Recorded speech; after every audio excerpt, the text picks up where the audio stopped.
calls me from out of the pit.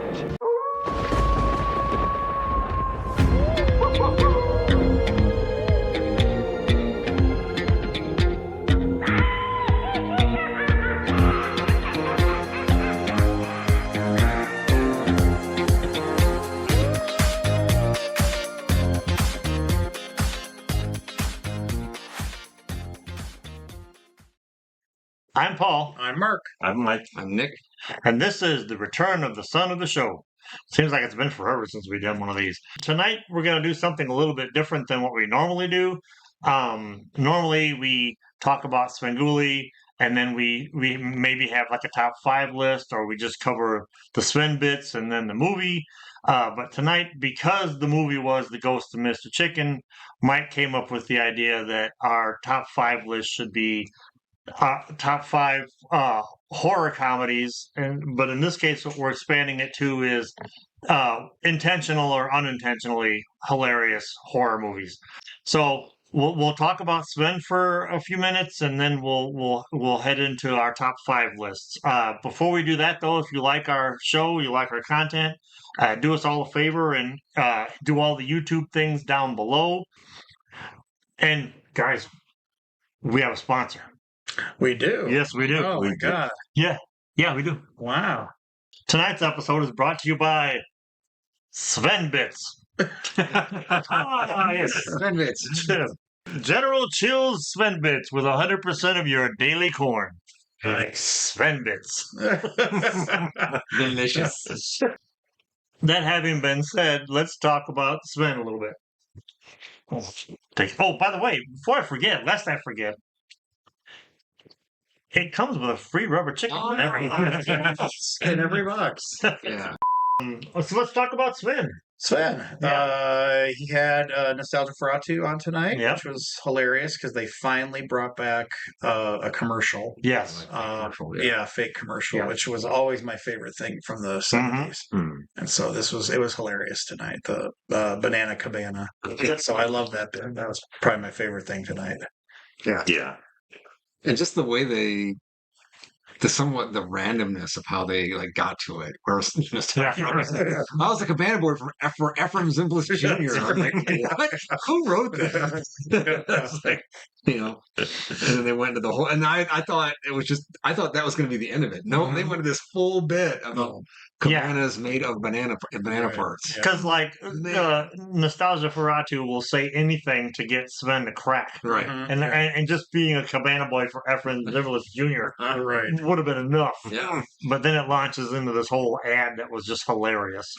I love when they do the turn to camera 3. And then they start the commercial. Yeah. No, that was really good. I thought the classic bits were good. The vault was great. Mm-hmm. I like that the Sven squad introduced the vault. Yeah. This time. But yeah, so we had the classic, the prom with Sven going to prom. The boot. Yeah, the boot. Yeah. And what's his name? Durwood? Durwood was the return of Durwood. Your favorite guy? I mean, I'd rather watch Durwood than Svengoolie. That's for sure. I love how he would have Durwood with a different voice, but still have his Transylvanian accent. Yes. Like, he has to hold all that together. Yeah. It's just hilarious. This is Transylvania. Mm-hmm. Yeah, I wonder why he dropped. I don't know. If you know out in the audience, let us know down below. Yeah. Sven, if you're listening, maybe you could fill us in. And let's not forget the great joke at the end of the show. Oh, yes. Yeah. Why did the baby cookie cry? Yes. Yes. That was fun. That was good. Yep. That was one I hadn't laughed at those in a while, but that was good. Yeah. When they like go on and on and on for the punchline, those are like eye rollers on purpose. But when it's just a quick punch like that, they're just hysterical. Yeah. And then they had a lot of people wishing Sven happy 45th. Yeah.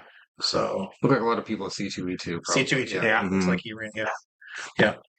So it was a good episode all the way around. I know it was a rerun at parts, and I will watch the Ghost of Mr. Chicken episode because the movie's funny and his bits are funny, so we don't care. So rather than sit here and linger on that, I think it's a tradition now. It's a tradition for him to show it every year. Yeah. It's kind of like, Well, and he mentioned how this was a new print. correct. Oh, Mm. okay. Yeah, because you even brought up the color. Yeah, the color looked even Yeah. amazing in it. Yeah. And Don Knotts even said that's a nice print. Yeah, that's true. That's right. Yes. Yeah, no, yes, that is true. But yeah, I think it's tradition for him. This movie's as much a tradition to show as the Universal Monster original. Yeah. Well, yeah, exactly. And I'll watch it every time. Yeah. I love. But yeah, okay. So then, instead of lingering on the Sven bits, it's the official sponsor of the Correct.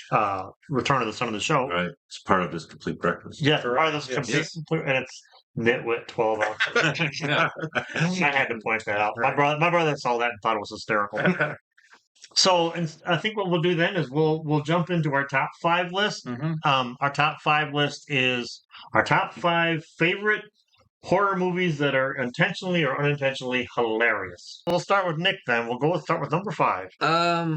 It was tough to make this list Yeah. because there are so many that, especially when she said, "Oh, ones that are unintentionally hilarious." Like, oh my word, that opens so many doors. It's almost like another list. It really is. I mean, The problem I had with that was like there are some movies that are hilarious, but it's like, are they hilarious because we riff on them? Or are they hilarious? Are the riffs hilarious? right. So I guess for man, I'm going to go with one that's like not traditionally a horror comedy.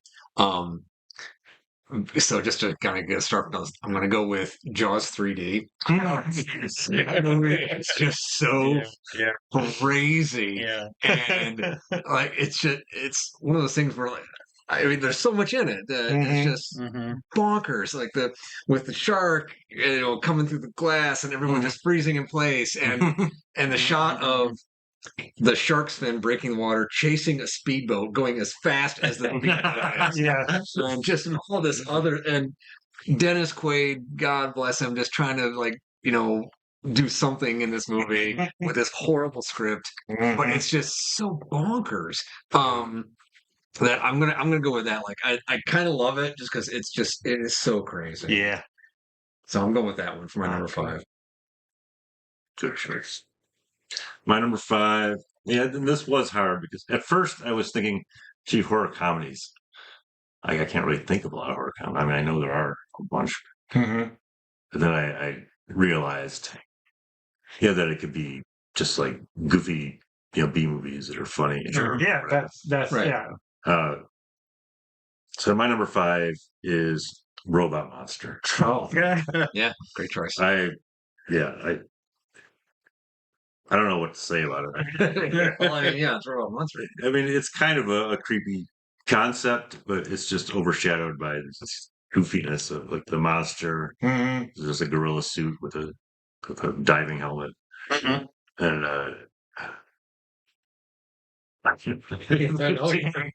You're so right. Just a gorilla suit with a diving helmet, is hilarity in and of itself. yeah, I've always found it funny, and just repeating the lines that the Row man says. Oh yeah, that's right. Yeah. Then just this name alone. Mm-hmm. Yeah. I guess that's all it needs to be said. Monster. I went the more traditional route with the first idea. So I went with horror movies that were intentionally comedy.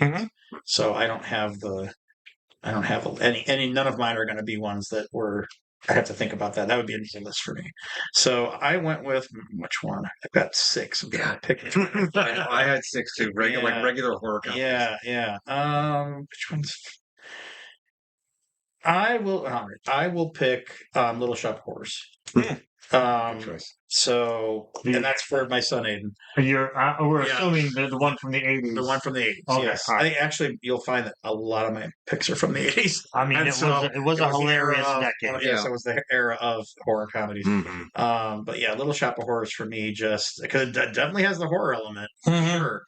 But it's just such a classic movie now, and endlessly quotable. And Steve Martin is great in it. Yes. And It's professionalism that I respect. that's correct. Yes.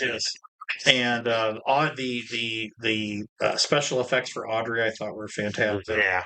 And so, I'm not a musical guy, but I just love the songs in that movie, and it just cracks me up. So, and how can you not put it on your list when you used to watch it with your kid all the time? Oh yeah, yeah. And he has little shop of horror things in his room. Yeah. So, yeah, that's my number 5. Well, my youngest was working backstage at the high school during their presentation of Little Shop of Oh, Horrors, okay. and that was so much fun. Yeah. The girl that played Audrey, Mm-hmm. like, made the conscious choice to keep that voice.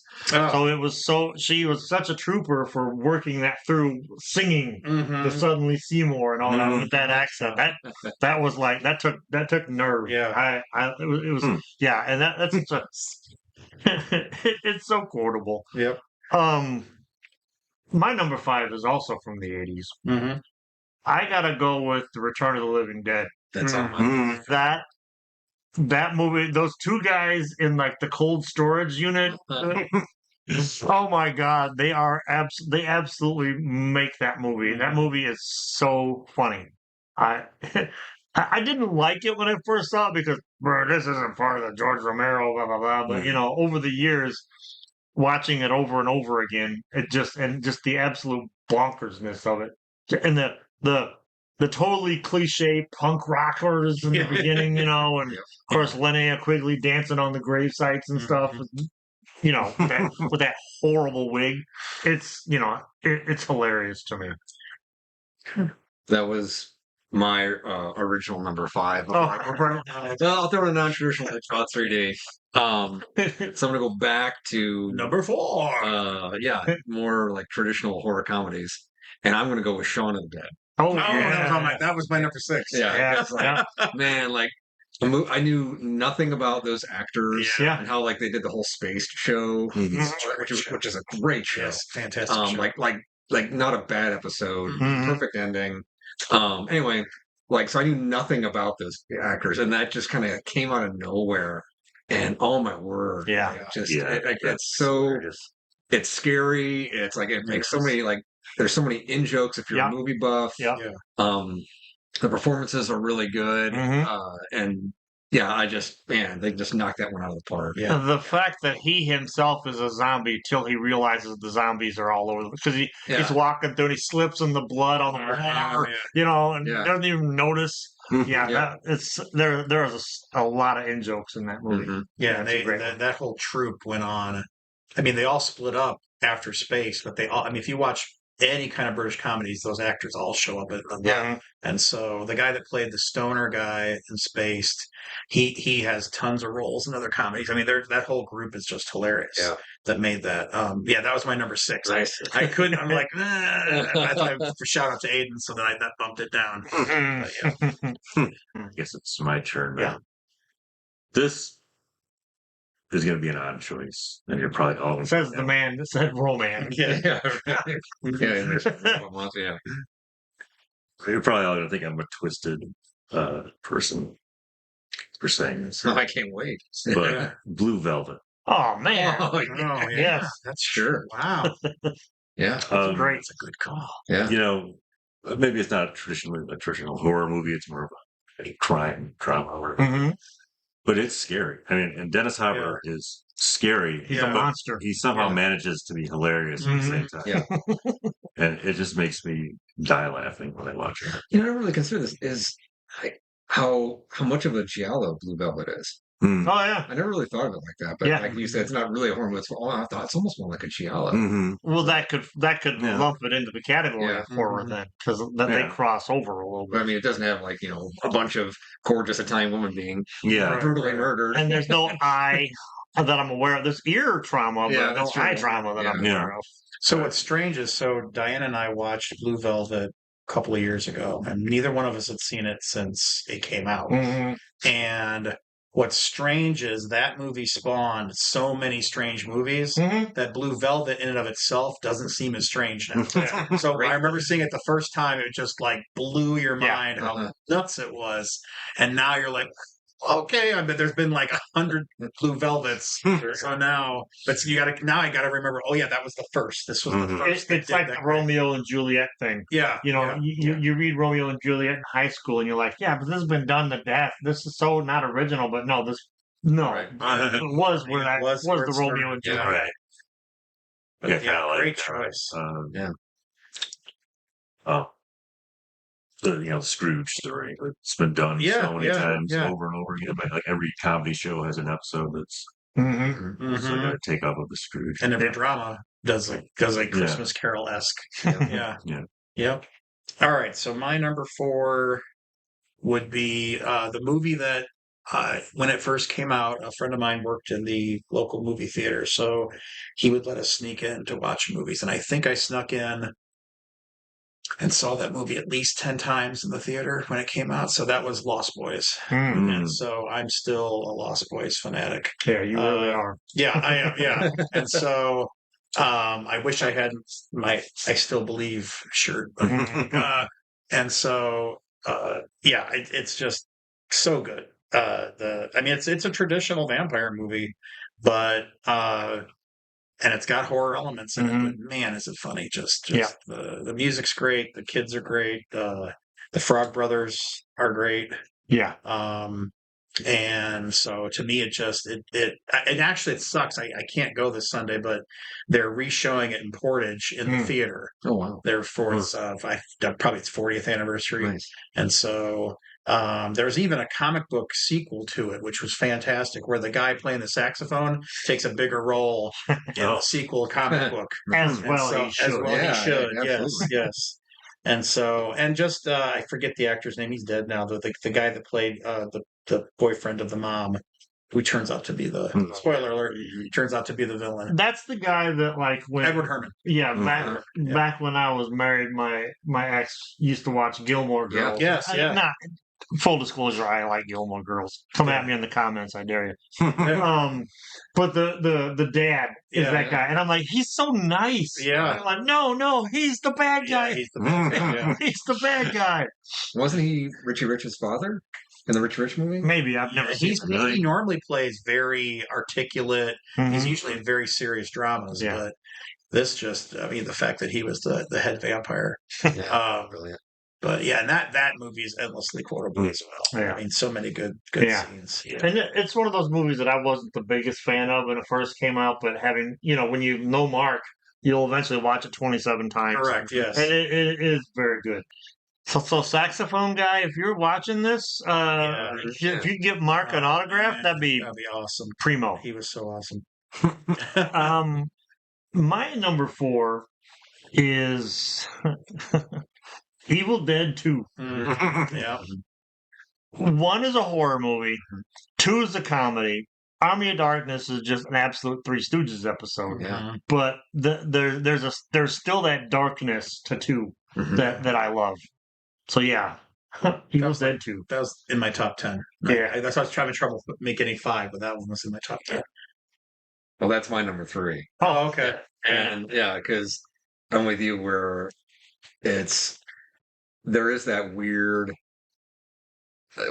darkness there, because it's one of those things where you think well, why does Ash go back to the cabin? The first one, and so and then there's all like the other stuff, just like the whole, this is the scene of him cutting off his hand, and he's blood spraying. He's just laughing and screaming. I'm like, I just lost it. Yeah, and there's just so much other good stuff in it. And everyone just everyone's all in. That's the other thing. Yeah, everyone is just all in on that movie. Yep. And no one phones it in at all. And you really get to see, Sam Raimi is just really stretching his muscles, and he's throwing everything in it. I love that movie. Well, the short answer as to why Ash goes back into the cabin is because it's not that bright. That is also true. That's a great point. Yep. Right. Well, weirdly, guess what my number 3 is? Army of Darkness? No, Evil Dead 2. Evil Dead 2. Wow. Because, for one thing, Bruce Campbell is just hilarious. Yes. I don't know how to describe it. He's just like you could watch him getting his ass kicked for a half an hour and just find it funny. Which you pretty much do in Army of Darkness. Yeah. And just little subtle things, even like when he cuts off his hand, he puts a bucket over it and then he puts a book on top of it, and the book is Farewell to Arm. Yeah. Um, just yeah, I mean it's I loved Evil Dead 1. I mean, I actually found that one creepy. Yeah, it's terrifying. And this one has that same creepiness. It's just more over the top, and Ash is more over the top, and so I mean it's just really funny, and the effects are kind of funny. Like his girlfriend is dancing around without her head. Yeah. Oh, totally. Yeah. So, Well, like I said, that was number 8 for me, so it didn't make it to my number 3. But my number 3 is another 2, but it's Fright Night 2 from the 80s. And I know Fright Night, the classic 80s one, is probably a better movie, but Fright Night 2 for me was much funnier. And so and plus it's got Uncle Rico from Napoleon Dynamite as a werewolf. And that just makes the movie for me. And so but I think they did I don't know. It's kind of, to me, Fright Night 2 is the Aliens to Fright Night 1's Alien. Yeah. So you get the monster, and they're trying, it's creepy, and there's funny bits, but then in Aliens 2, it's just an all out battle. And so is Fright Night 2. Right. And the fact that they all you've got the roller skating vampire, and you've got the guy's sister from the original movie. So for me, that's just and it took me forever to find it on DVD, and now you can't find it anywhere. So I got lucky that I still have it. So that might be one people may not even remember, but yeah, that's still one of my favorites. Well, like I saw Fright Night once, but I've seen Fright Night 2 more times than I can count. So there's something about it. My number 3, there's a pattern. My number 3 is Army of Darkness. Okay. Just the absolute slapstickiness, the fact they just don't care. The skeletons are puppets. Sure. Like the evil Ash version of the skeleton, the leader is like mask, makeup, and everything, but yet his cronies are just like puppets. And dialogue, man. You got some of the best one-liners ever, just first you want to kill me, then you want to kiss me. Just so much to it. And the fact that it's such a departure from the other two, that like for whatever reason, it just is. And I love it. Well, I'm going to go Number 2. A classic that I almost forgot about, but Young Frankenstein. Oh shit! I didn't even think about it. I am gonna change on my list. It's just like Gene Wilder just knocks it out. I mean, like again, everyone's hysterical in it, and like the artistic choices he made. Of course, shooting it in black and white, getting the original equipment, all he could find, of the old movies.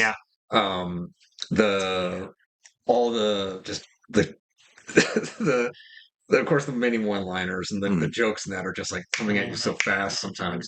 And I really like a lot of the, they're all the classics, but like just like some of the like really subtle ones, like pardon me, boys, it's a Transylvania station. Right. And then, can I give you a shine? Oh, thanks. This goes on. And things like that. And because and plus it's not really funny, but it's such a love letter that Gene Wilder wrote to those movies. Like you could tell, like he just loved the classic horror movies, and man, just nailed it. Yeah. Walk this way. Yeah.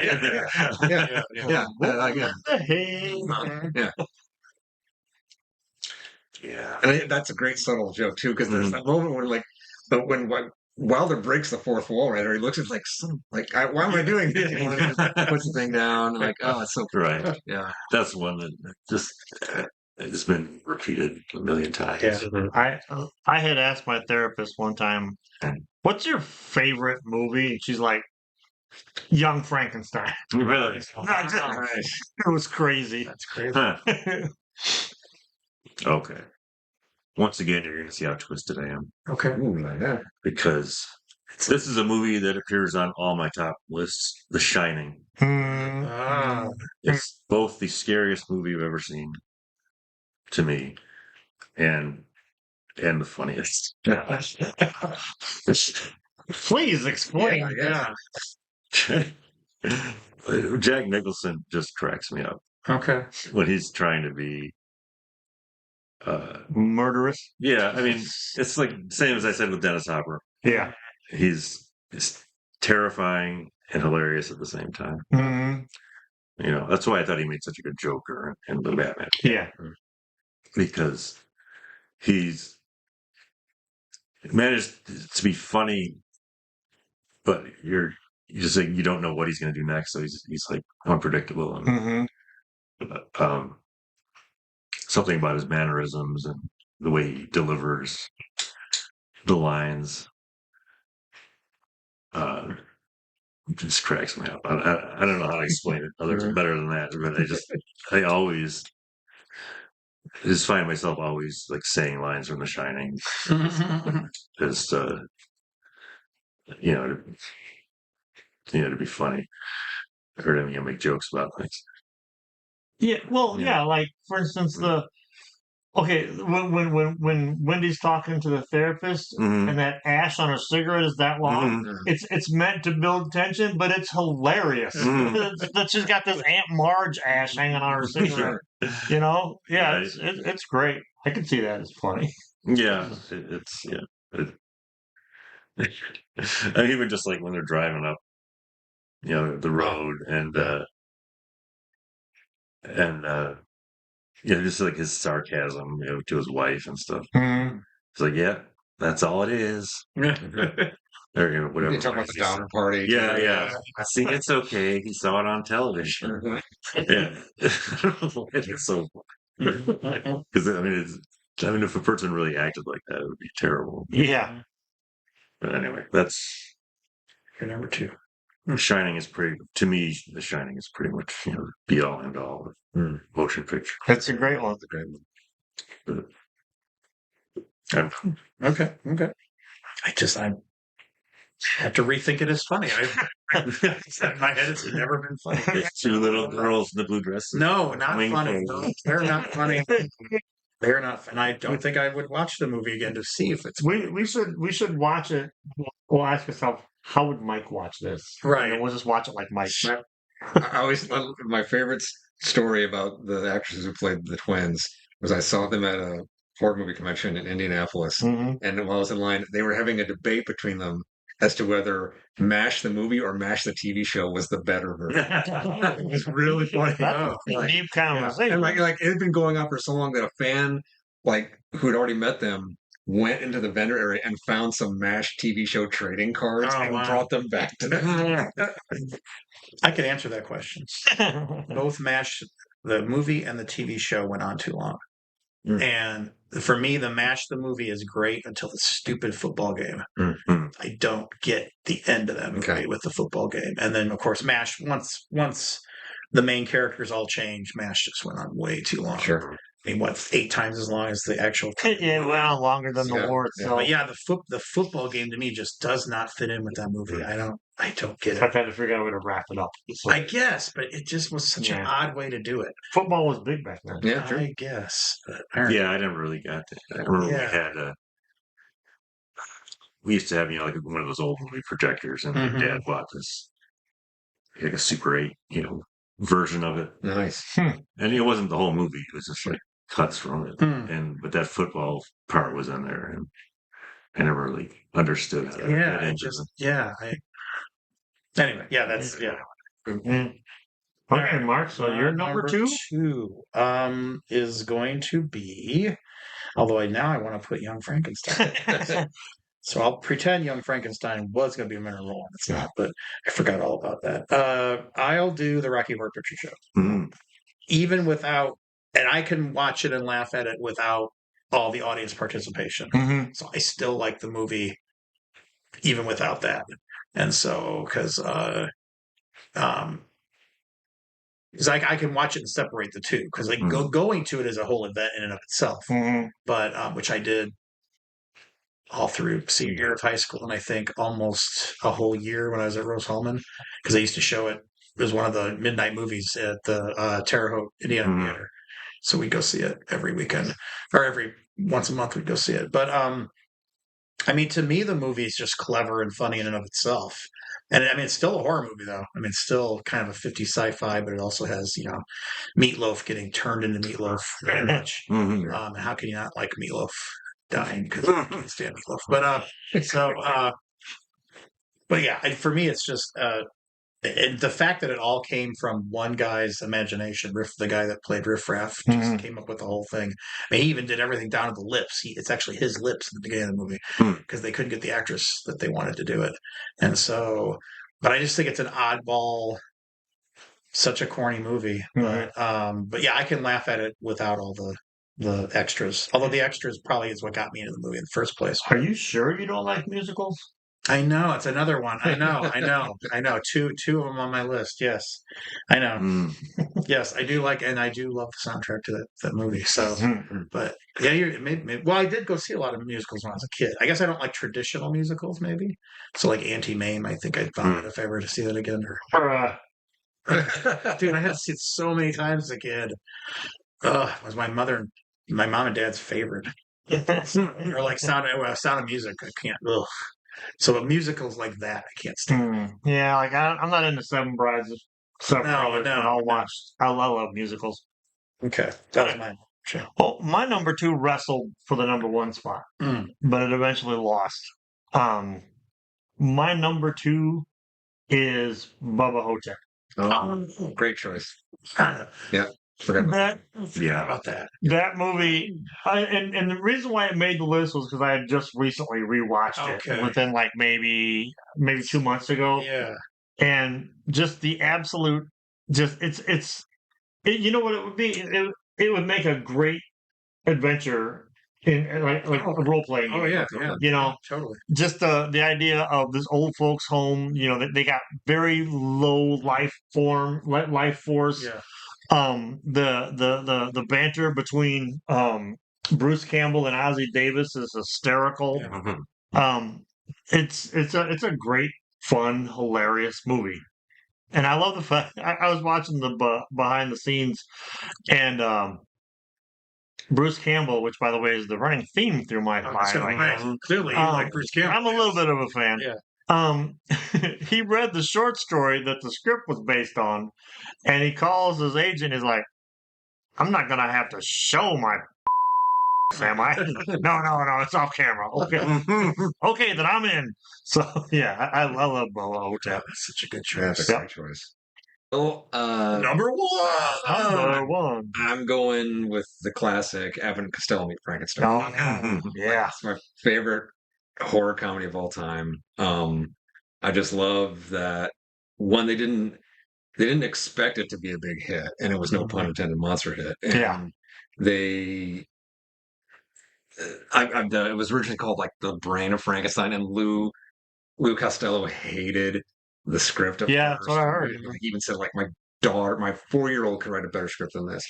And I just love how the monsters play it so straight. Yeah. And I think that's what makes it work. Is they just play it straight, and then Bud and Lou are just going nuts. Yeah. And it's like they almost like the monsters pause for a minute and let Bud and Lou do their thing, and then they get back into the movie. Yeah. And how just it's and it looks so much fun. And then that just like it almost like pretty much like relaunched their career, because then they did like all the Abbott and Costello Meet Blank movies came afterward, and it showed that people, because Universal wasn't even sure that the monsters were still that popular, and let alone Abbott and Costello were still that popular. They both were, and that's a movie I could watch over and over again. And probably started the whole genre of horror comedy. Yeah. Yeah, Could be. yeah. Pretty much. Yeah. The grandfather of Yeah, it horror could well comedy. be. Yeah. Yeah, I love that movie. I would watch that as like a ritual every Halloween for a long time. Mhm. I kind of fell off of doing that because I always, as a kid, I loved the Universal monsters Mm-hmm. Mhm.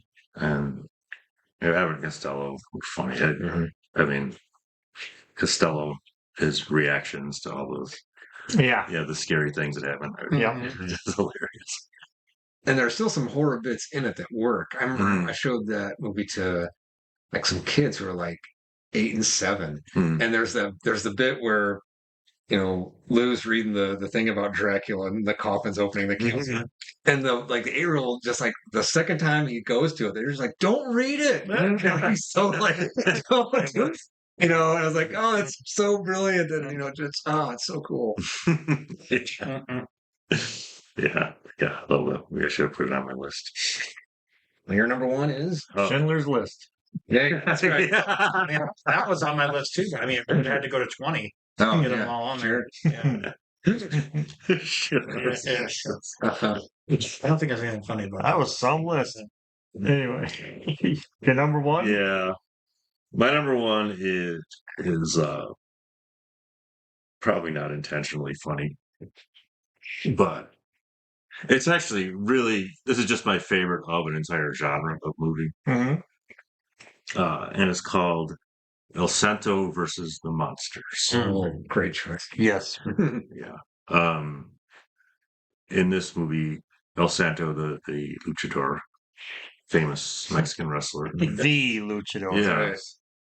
battles all the famous monsters, like the vampire, Frankenstein, who is spelled with a Q for some reason, Frankenstein, Wolfman, and the Mummy, and there's some little alien-looking thing. No gargoyle that Yeah. was in the lab for whatever Yeah. reason. And the Cyclops, Mm. which I think they intended to have as like a creature from the Black Lagoon, but they couldn't find a costume, so they just used some old Cyclops costume. That's another movie. Right. Yeah. Because there's scenes where the Cyclops is underwater and Santa fights him underwater. But anyway, it's just absolutely the most berserk movie I've ever seen. Yeah, it's great. I don't even know what to compare it to. Yeah. I mean, even the other Santa movies are this berserk. No, because like for instance, the El Santo versus the Vampire Woman or Santa versus Vampire Woman is only funny when you riff on it. Mm-hmm. But yeah, versus the monsters is absolutely hysterical. Yeah. He's at like a nightclub with his girl and still wearing his mask, of course. And he never gets spaghetti sauce on his mask Yeah. somehow. And, of course, the musical number goes on way too long. And then suddenly all the monsters just burst in and start fighting. He totally wrecked the thing. Yes. And Frankenstein is driving the car. All right, so my number one is very, very loosely a horror movie. I mean, it's probably the horror in the movie comes in the last. There's a few scenes, and then in the very end of it. So this one, I guess I could be cheating, but it's really more of a comedy. But the title, it sounds like a horror movie. And so my number one is So I Married an Ex-Murderer. Oh man, That's Yeah. That's a fun And one. so it, because it is technically a horror movie. I mean, it's sort of, there's a serial killer, and is she Mrs. X? But I mean, I won't get started because you won't stop me quoting that movie. It's one of those movies. It's one of those movies, and another great soundtrack movie.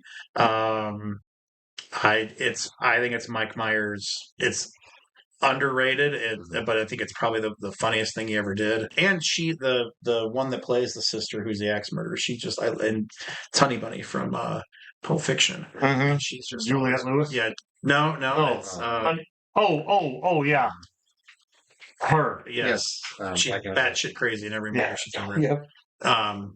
If you want a batshit crazy actress, go to her. Yeah. But yeah, I mean, he pants now. I mean, there's too many. And of course, you have the great Phil Hartman. Yeah. and probably my favorite role he's ever did. Do it. Yes. I gotta go with this Charlie Savalas impersonation Yeah. of SNL. Yeah. He's great. He's great in that movie. So that, I mean, it's very loosely a horror movie, but it's one of my favorite movies of all time. Yeah. So I had to put it on the list. It's a good one. Yeah. So Your number one. my number one, like I said, had to wrestle with Bubba Hotep, but Mr. Chicken wins it. Goes to Mr. Chicken. Right, yeah. That's a movie that I've seen more times than I can count. It is peak Don Knotts. It's such a good plot that I've ripped it off in role playing games with these guys. We didn't notice. They didn't even notice because I kind of buried it. You know, I love it. I think it's probably the best thing he's ever done. And that includes. I'm a big Andy Griffith fan. Mhm. And so, yeah, the fact that for me that beats his, and it beats his, by far it beats his Three's Company stint. Yeah. No, Does it really beat the Apple Dumpling Gang though? I hate the Apple Dumpling Gang, dude. No, I do too. Oh, But come on. no. Yep, that's my number one. It's a good choice. Yeah, good choice. It's a great choice. All right. Well, there you heard it. That's our top 5 favorite horror comedies, intentional or otherwise. Let us know down below what some of yours are. Maybe let us know if if you agree with us, if you don't agree with us. If we forgot one that we should have remembered. Yeah. Maybe we can get to the bottom of what's wrong with Mike. Right. Somebody do me a favor. Somebody else watch The Shining for me and see if it's funny. 'Cause I don't want to watch it. Oh, I'm watching it with a different set of eyes the next time I watch it. But that having all been said, just like at the beginning of the show, I'm Paul. I'm Mark. I'm Mike. I'm Nick. And this has been the return of the Son of the Show.